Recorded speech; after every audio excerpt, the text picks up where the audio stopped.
Hello, good evening, students. Today, this is last topic and the last class for electronic spectra in transition metal complexes. आज ये अपनी आखिरी class है जो कि संक्रमण धातु संकुलों में इलेक्ट्रॉनिक स्पेक्ट्रा के बारे में बताती है। थोड़ा सा मैं रिवीजन करूँगा, पुराने वाले चीज़ों को लेके चलेंगे, फिर आज कैलकुलेट करके इस चीज़ को ख़त्म करेंगे। तो बात कर रहे थे कि जो इलेक्ट्रॉनिक स्पेक्ट्रा है किसी भी संक्रमण धातु संकुलों में, वो डिपेंड करता है कि वो संक्रमण धातु के डी ऑर्बिटल के अंदर इलेक्ट्रॉनिक सिस्टम के ऊपर D1 है, D2 है, D3 है, D4 है।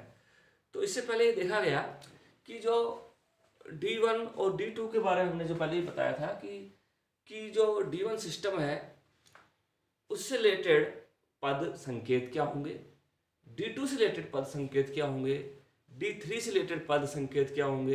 इन सभी पद संकेतों के बाद में टर्म सिंबल निकालने के बाद में ये टर्म सिंबल अपने आप में क्या है, एक ऊर्जा स्तर होते हैं। ठीक है, और ये ऊर्जा स्तर हमने देखा था कि किसी भी जो सब ऑर्बिटल्स हैं, जो उपकक्षक है, उसके अंदर जो इलेक्ट्रॉन भरे जाएंगे, वो इलेक्ट्रॉन भरने की जो कंडीशंस है, जो प्रोबेबिलिटी है, जो उसके अंदर एक इलेक्ट्रॉन को कितने प्रकार से उसके अंदर जमाया जा सकता है, कितने प्रकार से उसके अंदर जो है अरेंजमेंट किया जा सकता है एक इलेक्ट्रॉन का, जैसे कि P1 के अंदर, P3 के अंदर हमने इसको माइक्रो स्टेट्स या सूक्ष्म जो अवस्था नाम दिया था। तो उस अवस्था के बाद में कौन सी अवस्था सबसे अधिक स्थायी होगी, कौन कौन सी अवस्था स्थायी होगी, वो हमने हुंस नियम के अनुसार निकाल लिया था। और इसी तरह से हमने D1 से लेकर के D2, D3, D4, D5 previous class में हमने देख लिया था। उसके अंदर सारी बातें अपन ने टर्म सिंबल या पद संकेत निकालने के संबंध में देख ली थी। और इसी तरह से हमने जो है D1 सिस्टम के लिए पद संकेत निकाल लिए थे। तो D1 सिस्टम में पद संकेत हमने देखा था कि उसके अंदर जो है जिस प्रकार से हम D1 के लिए देखें तो 2D जो पद संकेत हमें आया था, तो 2D हमने निकाला था। D क्यों निकाला वो हमने पहले ही बात कर ली थी कि जिस प्रकार से हमारे पास 5 इसके अंदर ऑर्बिटल्स होते हैं, उस 5 ऑर्बिटल्स के अंदर हमें क्या करना है, एक इलेक्ट्रॉन भरना है और दूसरे से मल्टीप्लाई करना है। तो क्या आ जाएगा, 2D आराम से आ रहा है, D आ जाएगा। देखो, is 2 is related, L is equal to 2 is that, therefore it is the term is that spectroscopic term क्या होगी, D होगी, कैपिटल D। तो कैपिटल D के बाद में एक इलेक्ट्रॉन भरा जा रहा है, तो 2 इसकी मल्टीप्लिसिटी क्या होगी, फॉर्मूला रखते हैं तो हाफ से हाफ 2। तो 2D जो है हमारा क्या होता है, D1 सिस्टम के लिए क्या आता है, स्पेक्ट्रोस्कोपिक टर्म जो है वो आ जाती है। तो ये एक प्रकार का जो हमें मिलता है, क्या टर्म मिलती है। और इसी टर्म को क्या बोलते हैं, हम पद संकेत बोलते हैं, टर्म सिंबल बोलते हैं। ये टर्म सिंबल जो है D9 के लिए 2D मिला, इसी तरह से D9 के लिए भी वही मिलेगा, D1 के लिए भी सेम मिलता है। सेम का कारण क्या है, कारण ये है कि उसके पास भी एक ही अनपेयर्ड इलेक्ट्रॉन है और इसके पास भी एक ही अनपेयर्ड इलेक्ट्रॉन है, अयुग्मित इलेक्ट्रॉन है। तो दोनों से रिलेटेड जो मल्टीप्लिसिटी, बहुलता जो आएगी, वो बहुलता दोनों ही के लिए ही क्या होती है, सेम होती है। यहाँ पे जो है 2D आ गया है और इसके लिए ही आ जाता है। बस अंतर इतना आता है कि 2D के रिलेटेड जो कुल जो परिणामी जो हमने निकाला था, टोटल कुल जो एंगुलर मोमेंटम था, टोटल एंगुलर मोमेंटम था, कुल कोणीय जो आघूर्ण आता है, वो परिणामी कोणीय आघूर्ण कुल परिणामी कोणीय आघूर्ण जो मिलता है, जिसे बोलते हैं कैपिटल J से, उस J की वैल्यू दोनों में डिफरेंट होगी और बाकी इसके ऊपर जो है वो सेम है। कैसे, क्योंकि इसके पास एक अनपेयर्ड इलेक्ट्रॉन, इसके पास भी एक unpaired electron.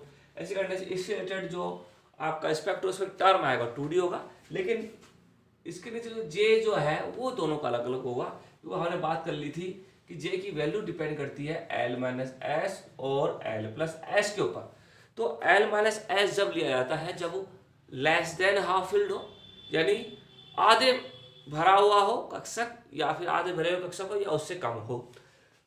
L plus S जब लिया जाता है जो आधे भरे हुए कक्षक से ज्यादा हो, ठीक है ना, तो इसमें आधे भरे हुए कक्षक ज्यादा है, इसमें आधे भरे हुए कक्षक से कम है, D1 सिस्टम है। इसलिए इसकी जो जे वैल्यू है वो अलग अलग आएगी और जे वैल्यू पे डिपेंड करता है कि उसकी ground state term, ground state ये किताब में नहीं मिलेगा स्टूडेंट्स, तो ध्यान से सुनना। तो इससे रिलेटेड जो ग्राउंड स्टेट टर्म है, जो निम्न अवस्था है, वो निम्न अवस्था इसकी दोनों की अलग अलग मिलेगी due to the it depend on L minus S and L plus S. Okay students, तो इसी तरह से हम बात करते हैं D1 और D9 की टर्म सिंबल्स जो होती है वो टर्म समान आएगी। D2 और D8 की भी टर्म समान आती है, 3f है। D3 और D7 की भी टर्म समान आएगी, 4f आएगी। और D4 और D6 की भी टर्म समान आएगी, अंतर केवल इनके जे वैल्यू में होगा। तो इस प्रकार D5 की भी टर्म समान आएगी, D10 की और D5 और D10 दोनों की अलग अलग टर्म आती है, क्योंकि एक हाफ फील्ड है, एक पूर्ण रूप से भरा हुआ है D10, ऐसी कंडीशन है। ओके, इसी तरह से हम आज बात कर रहे हैं, ये सब चीजें हमें निकाल ली थी और ये सब चीजें हम संकेत कर चुके हैं। आज बात ऑर्गल डायग्राम क्या है पहले ही पढ़ चुके हैं, पहले अपन ने इसका एग्जांपल एक देख लिया D9 और D1 और D9 का। तो ये ऑर्गल डायग्राम क्या होता है, ऑर्गल डायग्राम देख सकते हैं। इससे रिलेटेड जो हमारा टर्म मिलती है वो टर्म का जो विपाटित ऊर्जा स्तर है, उस टर्म का विपाटित ऊर्जा स्तर जो कि मूलिकन संकेतों से मिलता है, उस मूलिकन संकेतों से जो मिला है वो विपाटित हो चुका है। और इसी तरह से आपने ये अवस्था जो है CFT थ्योरी देखते हो, उस CFT थ्योरी में भी मिलती है, वो विपाटन होता है। और यहाँ पर बस उस चीज को क्या कर दिया गया है, मूलिकन टर्म के अंदर कन्वर्ट कर दिया गया है। और मूलिकन टर्म उससे पहले वाली क्लास आप देखना, लेक्चर में हमने देखा था T2G और EG रख दिया गया है। अब ये 2D D1 सिस्टम के लिए दो इसके मूलिकन सिंबल होते हैं, T2G और EG। और इसके ऊपर जो 2 है, 2 मल्टीप्लिसिटी दोनों लगा देते हैं, यही मल्टीप्लिसिटी लग जाएगी। तो ये जो G है, G फॉर जिराडे, वो जिराडे जो है वो हमारा इस प्रकार से है, जिस प्रकार से जो है सम और विषम के बारे में बात कर सकते हैं, यानी सम्मित है ये असम्मित है। यदि उससे रिलेटेड उनका इनकी जो फॉर्मुलेशन है या फिर उनकी आकृति है या उनकी संरचना है, वो संरचना इस प्रकार से है कि एक सेंटर से हम दूसरी एक समान दूरी पर विपरीत दिशा में जाएंगे तो समान ग्रुप या समूह मिलते हैं, तो वो कहलाता है हमारा सम्मित। तो इस प्रकार से ये जो ऑक्टाहेड्रल स्ट्रक्चर होती है स्टूडेंट्स, वो क्या होती है, एक सम्मित अवस्था है, एक सम्मित होती है जब तक कि उसके लिगेंड कोई चेंज ना हो जाए। यदि 6 के 6 लिगेंड समान है तो वो सम्मित अवस्था है। तो सम्मित अवस्था के लिए हम क्या लगाते हैं, G लगाते हैं, जिराडे लगाते हैं, ठीक है। तो इस प्रकार से 2 T2G और 2 EG आ गया है। तो ये प्रकार का जो विपाटन हो गया है इसके ऊर्जा स्तर का, ये ऊर्जा स्तर का विपाटन किसके लिए है, सॉरी, ऑक्टाहेड्रल के लिए है। तो ऑक्टाहेड्रल के लिए हमें विपाटन मिल चुका है। तो यहाँ से अपन जो देखेंगे वो क्या है, इनके ऊर्जा विपाटित ऊर्जा स्तर तथा फील्ड स्ट्रेंथ, ठीक है ना। जो आपका लिगेंड प्रबलता है, लिगेंड क्षेत्र प्रबलता, तो लिगेंड की क्षेत्र प्रबलता और ऊर्जा स्तर विपाटन के बीच में जो चित्र बनता है, जो डायग्राम बनता है, उसे कहते हैं हम ऑर्गल चित्र या ऑर्गल डायग्राम। क्योंकि सबसे पहले ऑर्गन ने खोजा था, इसलिए इसको ऑर्गल डायग्राम या ऑर्गल चित्र का नाम दिया जाता है। ठीक है, ठीक है स्टूडेंट्स, आगे चलिए, आगे हम देखते हैं। इसी तरह से अपन ऑक्टाहेड्रल में देखें तो हमें मिलता है T2G और EG। इसी तरह से टेट्राहेड्रल में देखें तो हमें क्या मिलता है, टेट्राहेड्रल में दोस्तों ये हो जाता है कि जो TD है वो D1 सिस्टम, और इस सिस्टम में क्या होता है, टेट्राहेड्रल सिस्टम उल्टा हो जाता है। हमने पहले भी देखा होगा CFT थ्योरी के अंदर तो टेट्राहेड्रल सिस्टम होता है वो जस्ट अपोजिट उल्टा हो जाता है। तो यहाँ पे भी जो है जस्ट अपोजिट उल्टा हो गया, E नीचे आ जाता है, T2G ऊपर चला, T2 ऊपर चला गया, E नीचे आ गया। यहाँ पे देखिए कभी भी टेट्राहेड्रल स्ट्रक्चर होती है तो वो सम्मित अवस्था नहीं होती है। सम्मित अवस्था ना होने के कारण ये चीजें होती है। ठीक है, इसको हम बात करते हैं कि जो हमको जो मिलती है उसी अवस्था को हम आगे बढ़ाते हैं। और जो टेट्राहेड्रल चतुष्फलक की अवस्था है, चतुष्फलक की अवस्था होने के कारण हमें जो है सममित अवस्था नहीं मिलती है, और सममित अवस्था नहीं होने के कारण यहाँ पे हम जिराडे और अनजिराडे का यूज नहीं करेंगे। ठीक है, जिराडे और अनजिराडे का यूज नहीं करेंगे, इसलिए हम क्या करेंगे यहाँ पे ई और T2 लिखेगा जाएगा। ठीक है, इस प्रकार से ये जो डायग्राम है, ये डायग्राम कहता है हमारा क्या, Orgel diagram. This is called Orgel diagram between the splitting energy state and the field state of the ligand, field strength of the ligand. Okay my dear students, आगे चले। इसी तरह से हम ये D1 के लिए टेट्राहेड्रल ऑक्टाहेड्रल निकाल चुके हैं। तो ये बताया गया है D1 और D9 की दोनों की टर्म सिंबल समान है। तो इससे रिलेटेड जो हमें ऑर्गल डायग्राम मिलेगा, वो पहले ही बात कर चुके हैं, वो उसमें भी ज़्यादा अंतर नहीं होता है। अंतर क्या आएगा देखिए, अगर D1 का ये हमारा इस प्रकार से 2D है, ये D1 का ऑक्टाहेड्रल है, तो ये जो चीज़ होगा D9 का, माय डियर स्टूडेंट्स, D9 का टेट्राहेड्रल होगा। ये वाली अवस्था टेट्राहेड्रल में बस ये G हटा दीजिएगा, G नहीं आएगा, बाकी सब चीज़ें आ जाएगी। T2G नीचे रहेगा और EG है, टेट्राहेड्रल है, वो उसका उल्टा हो जाता है। कारण क्या है, इस तरह से ये जो चीज़ है ये D9 का ऑक्टाहेड्रल होगा। बस यहाँ पे क्या लगाना है अपन को, G लगाना है, G लगाना, क्योंकि जिराडे से क्योंकि जो ऑक्टाहेड्रल स्ट्रक्चर है अश्वल की अवस्था है, वह सममित अवस्था है। ओके स्टूडेंट्स, आगे चले। तो इस प्रकार से जो है हमने ऑक्टाहेड्रल और टेट्राहेड्रल के बारे में देखा, और ये D1 और D9 और D1 और D9 के जो ऑर्गल डायग्राम है उसके बारे में हमने देख लिया है। पहले बता चुका था कि D9 जो सिस्टम है उसके अंदर एक इलेक्ट्रॉन जो है उसमें एक ही इलेक्ट्रॉन D1 सिस्टम में, लेकिन D9 में एक ही क्या है, होल है, होल फॉर्मुलेशन मैकेनिज्म। तो होल फॉर्मुलेशन मैकेनिज्म जो है या रिक्तिका अवस्था जो है, रिक्तिका जो अवस्था तंत्र जो इसमें पाया गया है, जो मैकेनिज्म से पाई जाती है, उसके कारण ये इसका जो ये सिस्टम है ये टेट्राहेड्रल के लिए उल्टा हो जाता है। ठीक है ना, कैसे देखो, दोबारा देख लीजिए, पहले ही बता चुका था मैं कि जिस प्रकार से जो है हमारा मिलता है EG और T2G में। तो ये चीज़ें देखिए आप, थोड़ा सा इसको मैं बताने की कोशिश कर रहा हूँ। यहाँ पे 1 2 एक मिनट 2 3 4 5 6 7 8 और ये 9। तो ऊपर जो है एक इलेक्ट्रॉन ही है और एक क्या है हमारे पास, रिक्तिका है, एक होल है, जहाँ पे इलेक्ट्रॉन नहीं होता उसे होल होता है। ये D9 सिस्टम, इसलिए क्या हो रहा है यहाँ पे कि यहाँ पे जो है हमारा एक इलेक्ट्रॉन यहाँ से जो जा रहा है, तो यहाँ पे एक इलेक्ट्रॉन जा रहा है, तो इसमें क्या कर रहा है कि जो होल जो है वो ऊपर से नीचे जा रहा है।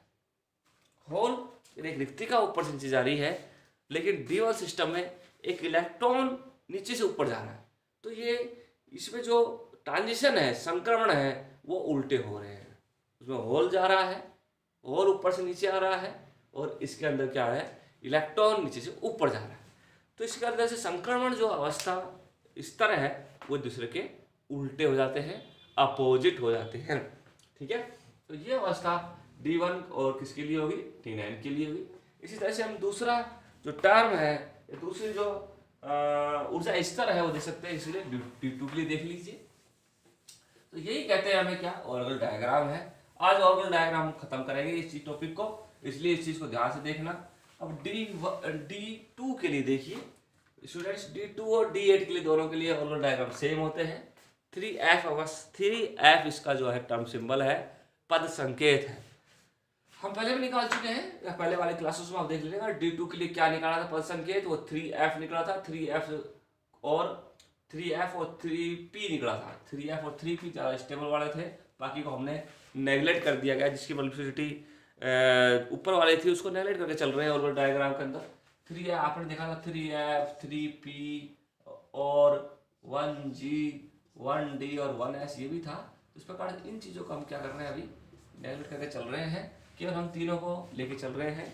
इसी के बिहाफ पर ऑर्गल ने डायग्राम बनाया था, उसी के बिहाफ पर हम आगे चलेंगे।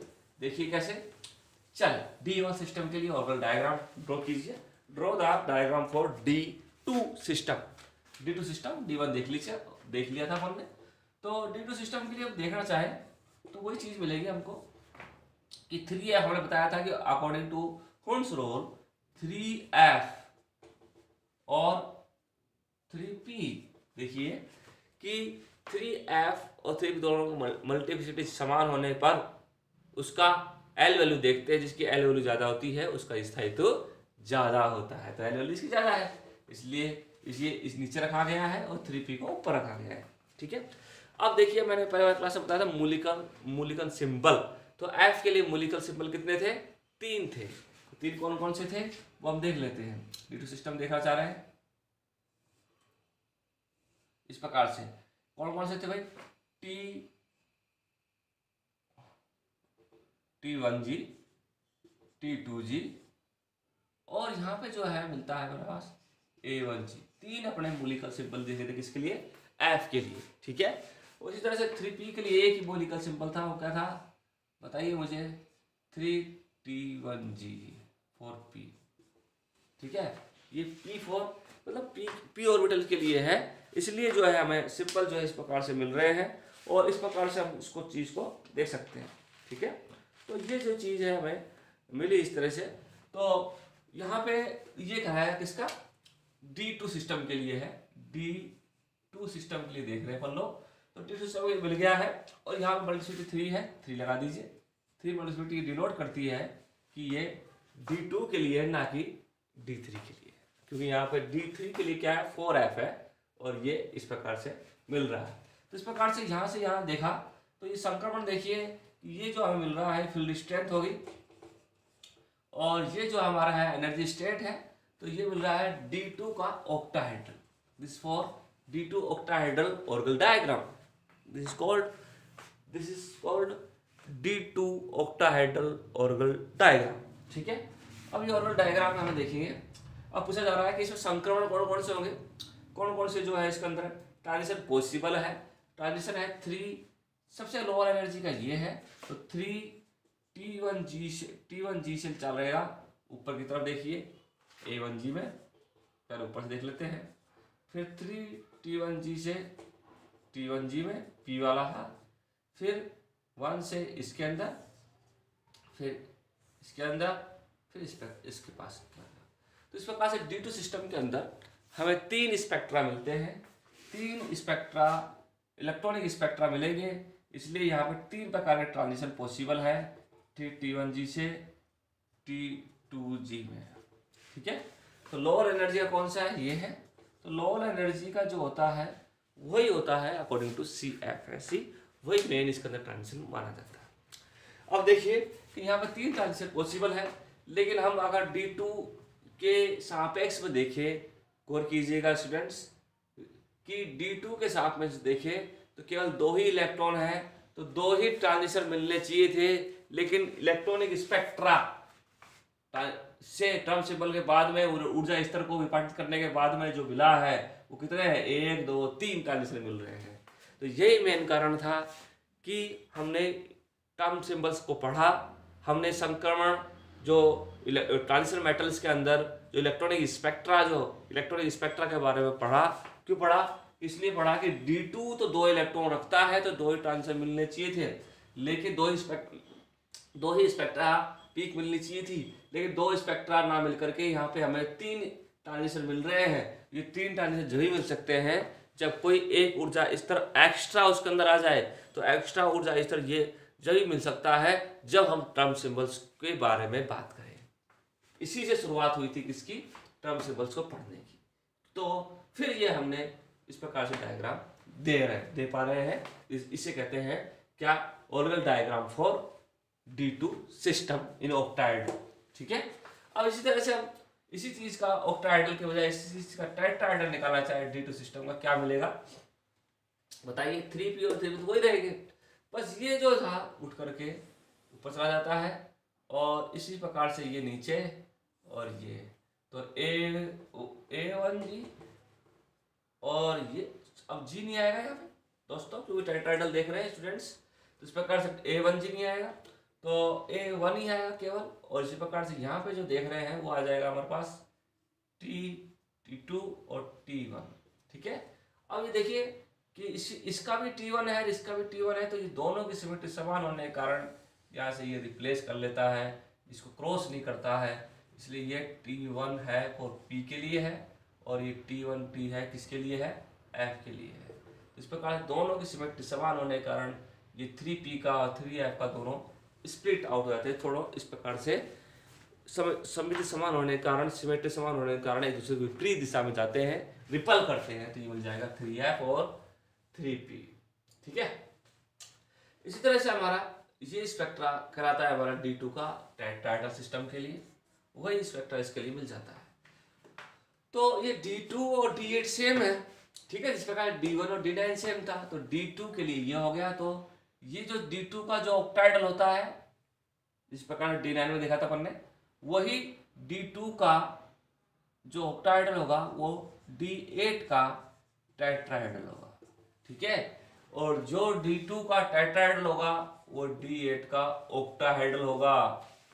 बस लगाना क्या है, G, ओके। तो इस प्रकार से हम जो है D2 और D8 सिस्टम के लिए भी हम कर सकते हैं, ऑर्बिटल डायग्राम को देखा जा सकता है, देख सकते हैं स्टूडेंट्स, ओके। आगे समझ में, चलो आगे देखें। कितने प्रकार ट्रांजिशन हो गए, कितने प्रकार संक्रमण हो सकते हैं D2 में, 3 प्रकार के। इसी के लिए, इसी को बताने के लिए हमने सारी चीजें पढ़ी कि D2 के पास 2 इलेक्ट्रॉन है लेकिन फिर भी 3 प्रकार के ट्रांजिशन मिल रहे हैं। तो उसी चीज को बताने का लिए जो है हमने ये ऑर्बिटल डायग्राम तक बात की, ठीक है। अब है D3 के लिए। D3 के लिए दोस्तों देखिए स्टूडेंट्स कि D3 में उसमें 2 इलेक्ट्रॉन थे, इसमें 3 इलेक्ट्रॉन आ गए। 3 इलेक्ट्रॉन आने के बाद में क्या होता है कि रिपल्सन जब बढ़ जाता है, ठीक है ना, तो रिपल्सन बढ़ जाता है। वही D3 के लिए भी क्या होता है, 4F और 4P मिलेगा। दोनों के लिए जो टर्म रिपल्स है वो तो समान बनेगा, इसका विपाटन वही मोलिक्यूल के अनुसार होगा। लेकिन D2 का उल्टा होता है, ये ध्यान रखना। D2 का उल्टा क्यों होगा, क्योंकि इसके पास 3 इलेक्ट्रॉन है, रिपल्सन ज़्यादा होता है एक एक्स्ट्रा इलेक्ट्रॉन आने के कारण, इसलिए यहाँ पे लिखा जाएगा A1G, 4A1G, 4T2G और 4T1G लिखा जाएगा, उल्टा लिखा जाएगा D2 को, ये ध्यान रखना हमेशा D3 के लिए। तो यहाँ पे रिपल्सन होने के कारण यहाँ पे ये क्या यूँ करा जाएगा, और 4T1G 4P दोनों की सिमेट्री समान है यहाँ पे, ठीक है। तो इस प्रकार से जो है ये कराएगा हमारा D3 का ऑक्टाहेड्रल, ठीक है, D3 का ऑक्टाहेड्रल। इसी तरह से अब उल्टा देखेंगे, तो ये आपका ये मिल जाएगा, एक minute, okay, sorry this for, तो ये आपका यहाँ मिल जाएगा वापस से T1G, T1 क्योंकि अपन टेट्राहेड्रल, T1 T2 A1G, ठीक है। तो ये A1G टेट्राहेड्रल में दिखे A1G, और ये 4P का अब जो है ये हो जाएगा, क्योंकि दोनों रिपल्सन दोनों का सिमेट्री अलग अलग है, तो यहाँ पे T1 ही लिखा जाएगा। इसी प्रकार से 4 लगा दीजिए, ये कराएगा हमारा क्या, D3 सिस्टम के लिए टेट्राहेड्रल सिस्टम, D3 के लिए टेट्राहेड्रल, D3 के टेट्राहेड्रल का ऑर्बिटल डायग्राम, D3 के टेट्राहेड्रल का ऑर्बिटल डायग्राम, और D3 के लिए ऑक्टाहेड्रल का ऑर्बिटल डायग्राम। अब हम जानते हैं D3 का ये टेट्राहेड्रल ऑक्टाहेड्रल है, तो D7 का ये क्या होगा, टेट्राहेड्रल होगा। D7 का टेट्राहेड्रल होगा, D7 का टेट्राहेड्रल होगा। इसी तरह से ये D7 का ऑक्टाहेड्रल, उल्टे होते हैं हमेशा। इस प्रकार से D1 में D9 के देखा था, D2 और D8 में देखा था, D3 और D7 में वही देखने को मिलेगा माय डियर स्टूडेंट्स, ध्यान रखना आपका, ठीक है। तो ये ऑर्बिटल डायग्राम होगा किसके लिए, D3 के लिए। ट्रांजिशन वही 3 ट्रांजिशन मिलते हैं, 1 2 और 3 ट्रांजिशन इसमें पॉसिबल है, there is 3 transitions that, okay. आगे चलिए। अब एक चीज खास बात वो आगे आप और देख लोगे, तो मैंने नोट्स जो दिए थे PDF दिए थे, तो उसमें आप देख सकते हो। लेकिन एक चीज और बताना चाह रहा हूं मैं, उसके बारे में आप देख लीजिए। देखिएगा कि D5 जो है, उस D5 के लिए बात करते हैं। एक चीज और देखने को मिलेगा आपको कि D1 का और D6 का ये ऑक्टाहेड्रल है, तो ये भी ऑक्टाहेड्रल होगा, दोनों का सेम होता है, बस अंतर किसका होगा, मल्टीप्लिसिटी का, ठीक है ना। देख लीजिए, एक चीज बताना चाह रहा हूं मैं, कि D1 का और D6 का जो होगा ऑक्टाहेड्रल वो सेम आएगा, सेम ऑर्गल होगा। इसी तरह से D9 का और D4 का ऑक्टाहेड्रल हो या टेट्राहेड्रल हो, दोनों के लिए सेम आता है, ये सेम रहते हैं, ये आपस में क्या होते हैं, सेम होते हैं। इनका स्पेक्ट्रा और डायग्राम सेम आता है, अंतर केवल मल्टीप्लिसिटी का होता है। इसी तरह से आपका ये चीज़ सेम आपको मिलेगी जब आप इस चीज़ को कोशिश करोगे, बनाओगे, जो पता चलेगा। इस तरह से आपको सबको बना के देखना है, किस किस का सेम आ रहा है, किस का नहीं आ रहा है। मैं एक बार थोड़ा सा आपको इस चीज़ से बता देता हूँ कौन कौन से सेम आ सकते हैं। ये सेम होते ही होते हैं। और इसके साथ साथ जो है D3 किसका सेम होगा वो देख लेता हूँ। D3 और D4 के बारे में अपन बात कर सकते हैं। और इस तरह जो सेम डायग्राम जो है देखने को मिलते हैं। तो जो ऑर्गल डायग्राम हमें जो है इलेक्ट्रॉनिक स्पेक्ट्रा के बारे में काफ़ी अच्छे से जो है बता देते हैं कि किस प्रकार से जो है इलेक्ट्रॉनिक स्पेक्ट्रा जो है देखने को मिलेगा। और जो जॉन टेलर इफेक्ट है, वो जॉन टेलर इफेक्ट भी इस डायग्राम को इफेक्ट करते हैं। एक क्वेश्चन जो है मैं आपके साथ शेयर करना चाहूँगा, एक चीज़ जो है मैं आपके साथ शेयर करना चाहूँगा। उसके लिए मैं देख रहा हूँ, मिल जाए तो यहाँ पे शायद इस कॉपी में नहीं है, कोई बात नहीं। चलो आगे देखते हैं। D1 और D6 सेम होंगे, D9 और D4 सेम होंगे, D2 इस तरह से D2 और D7 का ऑक्टाहेड्रल हो या टेट्राहेड्रल हो सेम होते हैं। D3 और D8 के ऑक्टाहेड्रल और टेट्राहेड्रल भी क्या मिलते हैं, सेम मिलते हैं। तो इस प्रकार से ये जो आपका दिया है मैंने, ये कंक्लूजन जो है वो कंक्लूजन आप सभी अपनी कॉपी में बढ़ाएंगे। ठीक है। एक लास्ट क्वेश्चन जो आपको करना है वो असाइनमेंट क्या है D5 का, कि D5 जो सिस्टम के अंदर D5 कॉन्फ़िगरेशन विन्यास के अंदर उसका ऑर्गल डायग्राम क्या बनेगा वो आपको घर से बनाना है। वो आपको बना के बताना है मुझे कि D5 का ऑर्गल डायग्राम क्या होगा, उसका ऑर्गल चित्र क्या बनेगा, वो मुझे बताना है। एक क्वेश्चन ये। दूसरा क्वेश्चन और लिख लीजिए। एक क्वेश्चन तो मैंने ये लिखा दिया, एक दो दूसरा क्वेश्चन और लिखिए। कहाँ चले जाते हैं क्वेश्चन, सॉरी। एक क्वेश्चन और लिखिए आप लोग कि यस कि Mn पहले बता चुका हूँ मैं, MnH2O 6 2+ और है Fe(F6) 3-, ये दोनों ही क्या होते हैं, कलरलेस कॉम्प्लेक्स है। ये दोनों ही रंगहीन संकुल हैं। कारण बताइए। लिखिए कि MnH2O और Fe(F6) 3-, ये दोनों ही संकुल, दोनों ही जो कॉम्प्लेक्स है वो रंगीन होते हैं। कारण बताइए। ठीक है। दूसरा पहला नंबर का क्वेश्चन क्या है, D5 का ऑर्गल चित्र क्या बनेगा वो भी आपको बताना है। ठीक है। ये दो क्वेश्चन आप कीजिएगा, दोनों असाइनमेंट है आपके। Okay, thank you so much. ये आपकी लास्ट क्लास थी। अगली बार हम नए टॉपिक के साथ फिर मिलेंगे। धन्यवाद।